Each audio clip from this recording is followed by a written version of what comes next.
we'd got 5 shows in and we'd managed to avoid it, but we'd done it a bit with the Green Party actually, but we're now really going to go in deep. We're going to go in deep with the great work that We Own It have been doing. Or is it great work? Let's go to the Express to see what they think about We Own It's work around the Brexit plan. So, Brexit plan under threat. Left-wing activists petition House of Lords to block trade bill.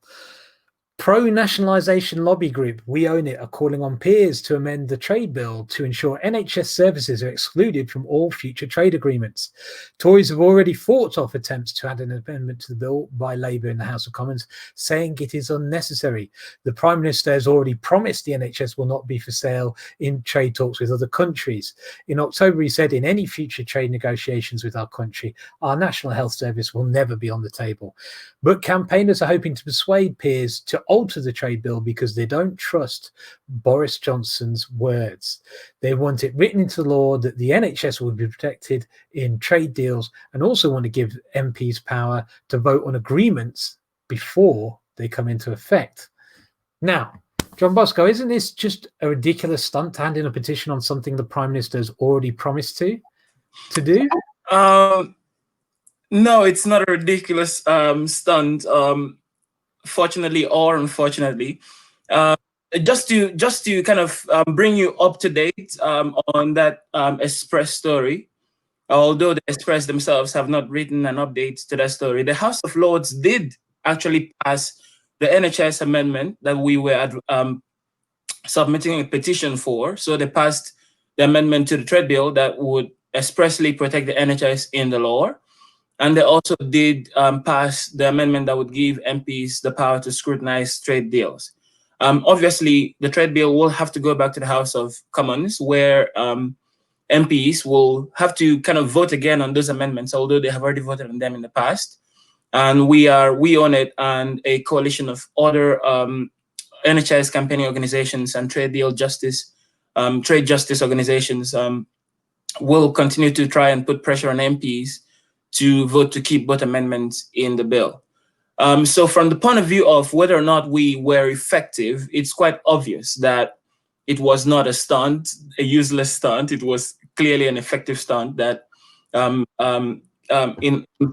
addition to the work that we have already been doing on the background, led to the result we saw. But I don't think that it's unnecessary to kind of ask that the trade bill have on the face of it protections for the NHS, and just the Prime Minister has said that the NHS is off the table. I don't know who in Britain believes the words Boris Johnson says, and we actually have polling that suggests that more people do not believe his words when he says the NHS is off the table in trade deals than do believe him.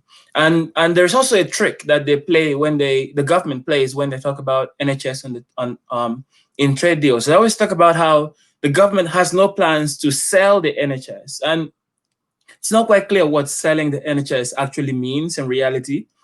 And nobody's alleging that the government is planning to sell the NHS. I don't know that it's actually possible to sell the NHS necessarily. What we are saying is that there are protections within the NHS that make it free at the point of use, keep the price of drugs that the NHS purchases as low as it currently is, one of the lowest in Europe and the US, that protects our patient data that we give to our NHS doctors whenever we interact with them or when we fill out the form online. And all of those protections that we currently have, that, mind you, are already being undermined by privatization of other forms within the NHS at the moment, all of those protections will be kind of rapidly eroded in the context of a trade deal in which the NHS is not protected. I just wanted to read to you a passage from a Mirror story in response to the vote in the House of Lords to pass the protection, just so you could kind of get a sense that we're not speaking about a government that is committed to protect the NHS and trade deals, even though it does say the words that the NHS is off the table. So a minister says that they are already promising to protect the NHS, And the wording of the amendment will effectively rip up any trade deals they've already signed. So if an amendment that would protect the NHS from trade deals would cause you to rip up any trade deals that you've already negotiated, does that not suggest that there is something suspect in that trade deal with respect to the NHS? Right? We're not talking about people who are as committed as we are on this issue. So we need to hold them to the promises that they are verbally offering by asking them or forcing them to put it in the law. That is why this is not a useless stunt. Okay. Well, you've headed off some of the questions because I sneakily let you have them in advance that I was going to ask, but I still think they are valid here to ask, because even if the NHS is in a trade deal, what's the problem with that? Because we could get world-class American leading healthcare, medical care provided to our patients free at the point of use through the NHS. I mean, what's wrong if we get MRI machines from the US or medical equipment? You know, why is that a problem? Yeah, I don't think so. There are two ways to look at that question. So I don't think that that we are necessarily arguing that we should not be able to purchase medical equipment from the US, or that we should not be able to purchase medicines from the US. The amendment specifically that was passed yesterday does not prohibit that. It essentially kind of protects and shores up the frameworks that Britain has for carrying out such purchases. So the UK, for example, has something called NICE. I think it means the National Clinical something. Essentially, that negotiates the price of drugs with drug companies. And because the NHS is the only buyer in the UK, it pretty much decides the price, what it's going to pay for drugs that it buys from the US. And if that system is weakened, which is the explicit intention of US pharmaceutical companies, for example, we could see the NHS paying manifoldly more than it currently pays for drugs. And that would affect, if the NHS is forced to pay more for drugs, it means that more of its budgets goes to drugs and less of its budgets going to purchasing of equipments, refurbishing of hospitals, and building of new rural hospitals where some of that is needed in Britain, and all of that. So we're not saying that we shouldn't be able to purchase medication from the US. The US pharmaceutical companies happen to make some medications that people need in the UK, just as much as they also make some of the medical equipment that we need in the UK. We are essentially trying to shore up the framework for Britain purchasing those things, so that if you want to sell to the NHS, you do so on our own terms. You do not dictate the pricing to us. Otherwise, you don't sell to us, right? So this is a setup this amendment that's put into the trade bill to protect the NHS from having to spend too much, from breaking its budget and the budget for paying staff suffering as a result of all of that, right? So and we are also not in favor. I mean, we're not just against doing this with respect to American companies, for example, or companies from around the world. We are in favor of doing this for British companies as well. We're closing. We want our NHS closed to companies from across the world, not just those from UK, not just those from across the world. Well, this is something I was going to bring up, because we already have PFI and PPE, private finance initiatives, private-public partnerships, that have already cut up the NHS to a certain extent. And again, many people would ask, well, what's the problem with this? You know, we still get medication free at the point of use. We still get medical care free at the point of use. Is there any problems with part privatization of the NHS? So far it's working, right?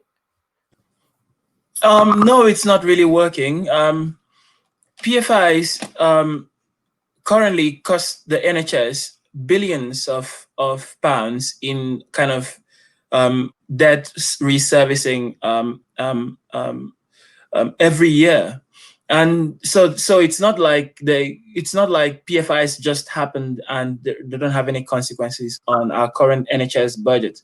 And we have to think of it this way. The NHS has a certain amount of money in its budget every year. I believe that the budget for last year was 17 billion pounds. I'm not 100% sure of that right now, but it was something around that. And it uses a portion of that for medications. It uses a portion of that for paying staff. Uses a portion of that for kind of hospital refurbishment and so on and so forth.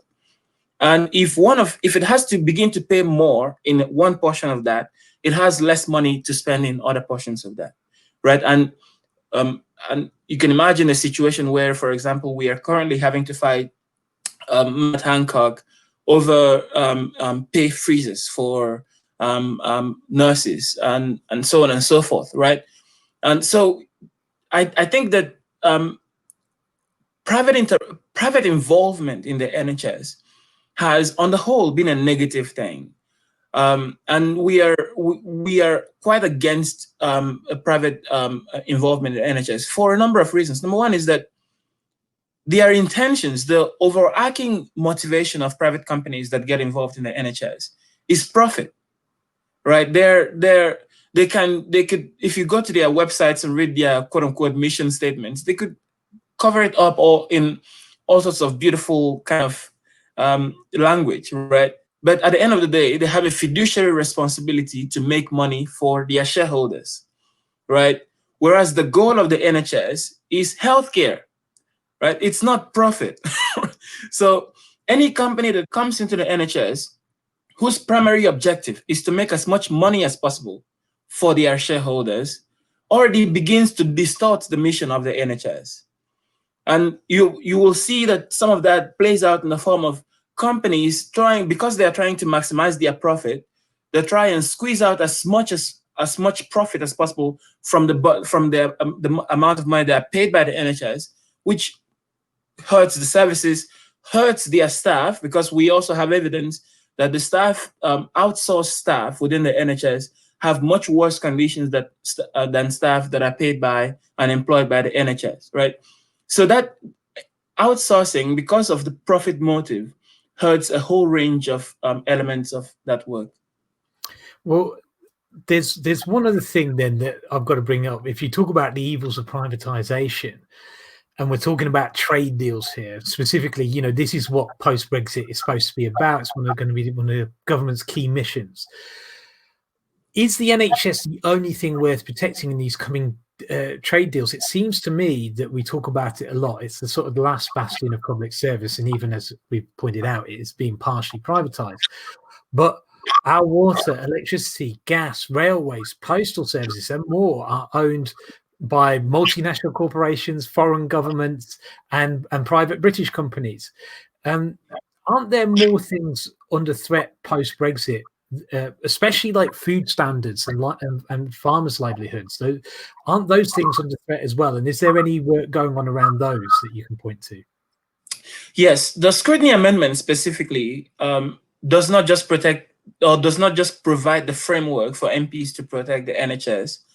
It also provides the framework for MPs to protect food standards, for example, or environmental standards or employment rights, right? So it's the scrutiny amendment essentially allows MPs to scrutinize trade deals once they're negotiated by the government, and kind of also gives them the power to vote it down if they think it kind of leads to bad consequences in employment rights or environmental protections, or food standards, and so on and so forth. So that work is extremely important. And if anybody is interested in the environment, or in food standards, or in any other issues that trade typically deals in, they should definitely get involved in the work that we are doing, and that trade justice movement is doing around the scrutiny amendment. And MPs will also get a say on the scrutiny amendment, because the Lords passed that, and it's going to come back to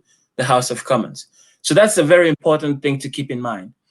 And just going by the description there that you the list that you outlined, energy and water and so on and so forth. If you went to We Own It's website, it just sounded as though you were reading the things we would like to come back into public ownership. All right, so we would like our water to go into public ownership, because that is the best way to secure it as a common belonging of our society, right? It's not something that people should be making profit from. And recently, you may have seen the report from Ofgem that suggested that households should be paying a little bit more in their energy bills. If you read a lot of the stories, pretty much all of the stories that came out around that report in the main outlets, We Own It was quoted there as calling for the public ownership of energy, right? So we are working in pretty much all areas where public ownership would be advantageous for the user. We are the voice of public service users across a whole swath of areas, including in energy and water and transportation and healthcare and the NHS, and so forth. Excellent stuff. And yeah, then I'm going to bring everyone in to say goodbye. I was going to ask you what can people do about this, but I'm going to tell them you can check out We Own It. The links are in the description. You can follow Johnbosco, and you can follow We Own It on Twitter and all of those good things. We Own It are doing work on on bringing public services and public goods back into public hands than I think any other organisation in the UK, but in alliance with hopefully organisations like the ones that Natasha and Ian represent. So I just wanted to get some final thoughts from you guys on public ownership, and especially if you can even muster this in a complex way, in a brief way, as anything on the BBC, because it is a public body. And in an era where media seems to be more and more difficult to control and to get it to act in the interests of the public, is it something that we should be looking to bring back into, or in fact deepen, public control over? We'll start off with Natasha. I don't know about BBC. I did quite a lot of community organising last year, so we kind of went all around the country, like Morecambe, Blackpool, deindustrialised towns, ex-mining areas, coastal towns, particularly around like organising around climate policy. And there were a lot of young people in the room, working class young people from towns that had just kind of been destroyed by decades of austerity. And when we started talking about public ownership, I realised that they don't actually remember. That I'm actually old enough, I'm 40 this year in a couple of weeks. I remember what it was like to have nationalised services, and like so there's a whole kind of articulation that needs to happen in terms of like how we actually describe and bring people with us when it comes to talking about public ownership and nationalised industries. I'm not quite sure like how to do it. I mean, for me as an organizer, I go and talk to people in their communities and we work stuff out together. But there's a whole kind of, and I think that kind of, when you kind of conflate that again with Brexit, which people, you know, from a comms perspective are just so tired of. This is why the whole like, get Brexit done. It was like an empty narrative, but like people bought it because it was just like, everyone was just exhausted with talking about it. And I think, unfortunately, as important as NHS campaigns are, they kind of tend to suffer from this because it's been something that we've been fighting for and campaigning around for such a long time. There's a kind of tiredness around it. And it's like, it's a real challenge. I don't have any answers, but it seems to be something that... All right. Well, okay. Focusing on solutions, Ian, see if you can take us home on a good note, especially from the union point of view. On a good note, over the renationalisation of the whole country, I'm absolutely in favour of that. I mean, you know, let's take British Steel over. Let's build all of our infrastructure with British Steel. Let's turn BBC into a broadcasting company that actually represents the wide-ranging political you know, beliefs of this country, but give it equal measure. And if, you know, make it honest, and instead of, you know, going down a specific political viewpoint of those that the Tory party or those in politics appoint to it. Make it truly independent. Make workers involved in the decision-making processes of their employers. You know, put a third of people from the workforce on a board, and a third of directors, and maybe put a third of the community on there too, because obviously what those companies do has an impact on what's happening in the wider society. So I think, you know, when you talk about decision making, let's make people more involved, and that's what socialism is. That's what the nationalisation programme was. It was about making a joined up system that works in the interest of us all, that delivered and supported our ability to build homes, to provide healthcare, to give us free education, to enable us to retire with a decent pension, and to live a life without having to constantly rely on somebody donating to us through charity.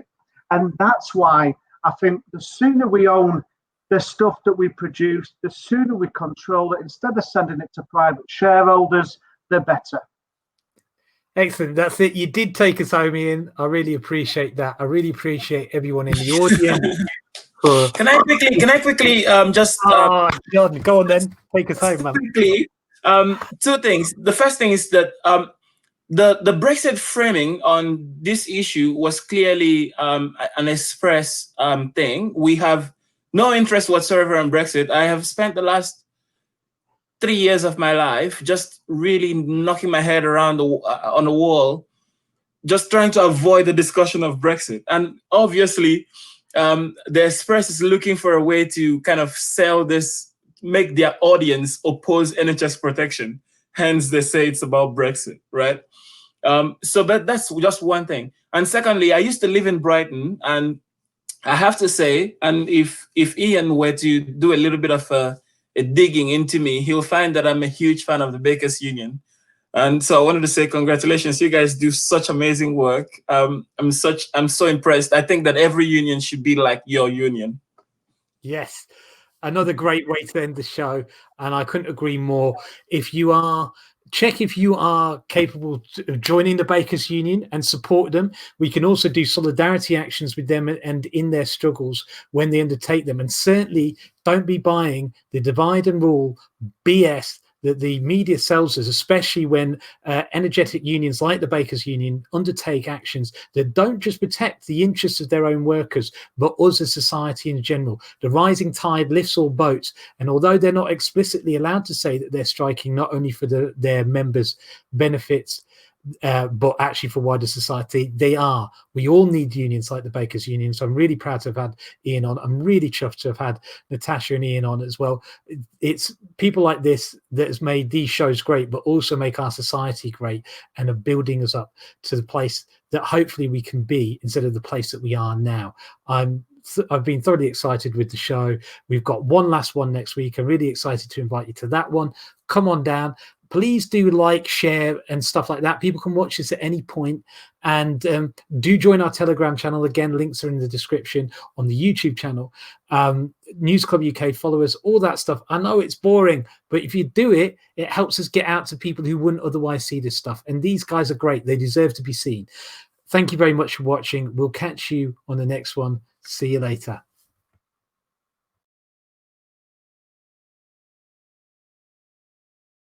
Is